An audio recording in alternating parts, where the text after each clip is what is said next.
The train that runs on failures before you call it the end. Ask if this is only the bend in the tracks. Failure is not a wallet, a station. Rest, learn, then board the next train. If you walk with this story to the platform's edge, you may never fear failure the same way again.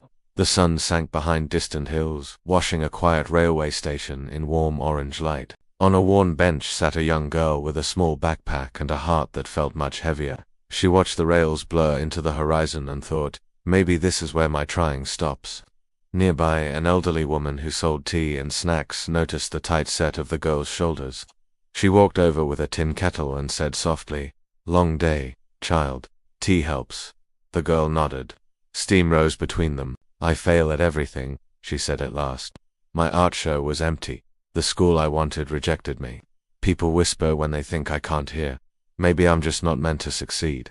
The woman didn't argue. She poured another cup and sat down. "Let me tell you a story I keep for evenings like this. Years ago," the woman began, "there was a boy who dreamed of becoming a scientist. He wanted to use ideas to help his village, but he failed his science exams. Not once, many times. Friends moved on, and neighbors advised him to stop chasing a fantasy. The boy almost believed them. Almost. One night he spread his test papers on the floor. Instead of crying over the grade, he studied the pattern of his mistakes. Where did he lose focus? Which questions fooled him? Which habits trapped him? He listed every error like a detective folding clues into a file. He made small changes. He stopped comparing his pace to others. He timed his practice. He slept. He ate on schedule. He broke big topics into tiny ones and tested himself aloud as if teaching a child. When he failed again, he asked why again. Every fall added a new sentence to his notebook. Fix this next. On his 5th try, he passed barely, but enough. In college, he struggled again.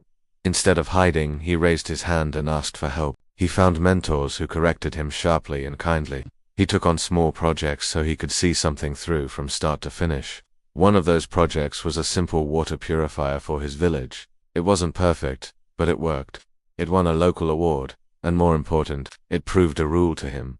A small working thing beats a beautiful plan that never leaves your head. Years turned. The boy, no longer a boy, became an inventor with calluses on his fingers and stubborn hope in his chest. He designed low-cost tools for rural communities. He taught what he knew.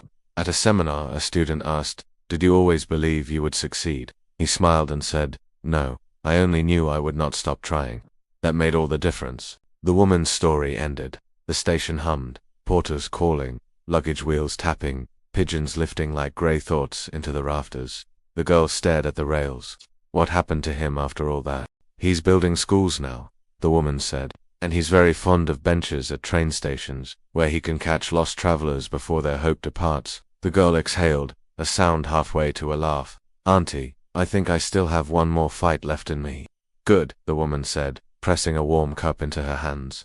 "People who succeed aren't always the quickest or the luckiest. They're the ones who keep standing up no matter what the day throws." They listened for a moment. Somewhere down the tracks a whistle rose, stretched, and faded. Lights blinked to green. The girl stood, shoulders a little higher. She wasn't fixed, but she wasn't finished either. As the platform slowly came to life, the woman added, "Next time you stumble, do 3 things. Pause, learn, rise. Pause long enough to breathe and feel what hurts. Learn the one lesson the failure is trying to hand you. Rise with a plan small enough to do today, then repeat. That rhythm builds a life." The girl nodded. Pause, learn, rise. She practiced the words like a password to a locked room.